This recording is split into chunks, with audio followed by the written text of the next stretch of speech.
Australia India తలపడితే పోరు ఎలా ఉంటుందో వేరే చెప్పనక్కర్లేదు. ఆ విధంగా వీరి మధ్య జరిగిన 2013లో 7 వన్డేల సిరీస్లో నువ్వా నేనా అన్నట్టు ఆడారు. చివరికి భారతే 3-2తో ఈ సిరీస్ గెలిచింది. కరెక్ట్గా చెప్పాలి అంటే ముగ్గురు ప్లేయర్ల ఆటతీరుకి ఆస్ట్రేలియా తలవంచేసింది. వారే రోహిత్, విరాట్, ధవన్. ముగ్గురు కొదమ సింహాల్లా రెచ్చిపోతూ ఉంటే ఆసీస్ బౌలర్లు వారిని అడ్డుగించలేకపోయారు. First match, third match Aussies విజయం సాధిస్తుంది.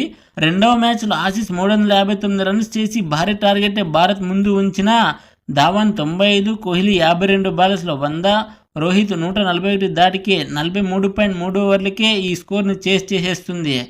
ఫోర్త్ మరియు ఫిఫ్త్ మ్యాచ్ వర్షం వలన రద్దయితే సిక్స్త్ మ్యాచ్లో ఆసీస్ 350 చేసినా కూడా రోహిత్ 79, ధవన్ సెంచరీ, కోహ్లీ 115 దాటికి ఆసీస్ ఓడిపోవాల్సి వస్తుంది.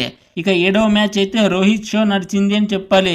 కోహ్లీ రన్అట్ అయినప్పటికీ పూర్తి బాధ్యత రోహిత్ శర్మ తీసుకుని 209 రన్స్తో కెరీర్లోనే ఫస్ట్ డబుల్ సెంచరీ చేసి మ్యాచ్తో పాటు సిరీస్ను కూడా గెలిపిస్తాడు.